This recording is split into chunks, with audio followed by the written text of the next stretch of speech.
Hey, welcome back to Tech Tips in the Car. Still in the car. I can't quite get my lighting right here for my video, but my video is not what's important today. What's important is what we're talking about and what you see on the screen.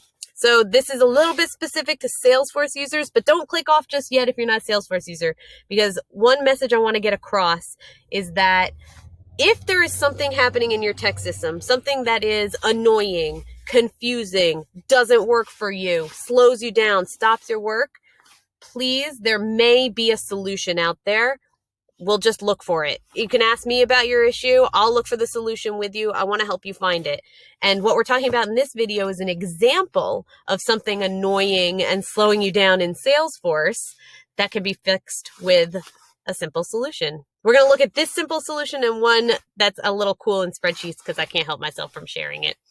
So, as you can see, the 15-digit ID in Salesforce. Every record in Salesforce has a unique 15-digit ID, this jumble of numbers and letters. And what's important is that it is case sensitive. That means that this ID, like you see here with the lowercase t, this is Emily's record. If I change it to an uppercase T, that's not Emily's record anymore. That's Jeffrey's record, whoever else. Salesforce can recognize that, but not all tech systems can. Most particularly things like using a VLOOKUP, maybe even a match formula with Excel or spreadsheets, Google Sheets, you're going to run into problems. But it happens in many databases that you either forget to set the case sensitivity or it just can't handle that. So Salesforce itself came up with a solution to this by adding 3 letters to the end of every ID, making it not case sensitive and totally unique. So whether you had a T uppercase or T lowercase here, once you get those last 3 letters on this ID, you're good to go no matter what. So we always want to use the 18-digit ID. What if you have a bunch of 15-digit IDs and you have to convert them? You have to get them into their 18-digit form. Well, here we have a beautiful website, sf1518.click. Great name, great website. As you can see, I have pasted in a 15-digit ID. All I got to do is hit convert. And boom, those last 3 letters are added. And this is a safe ID to use with any of my formulas, or it's just the best one to use no matter what. We always want the 18. Okay, so I gave you the tip. It's super easy, but I can't let you go without sharing it in spreadsheets also. So let's go over to Excel.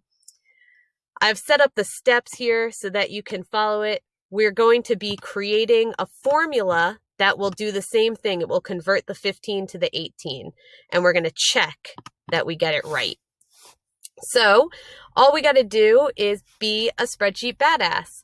You'll follow the steps. We're going to right click up here to customize our ribbon. We want the developer tab. Some of you might have this already, but if not, we'll get it up there. You're going to be a developer. You're going to Visual Basic. What is this? Just click the way I'm clicking. A little insert module, blank little space. You don't have to know what any of this is doing, honestly. You just gotta follow the steps. Copy this macro language. Do you need to know what a macro is? No, not really. Just that you're making one. And X, you don't even need to hit save or anything. Just click out. Okay, what does that mean?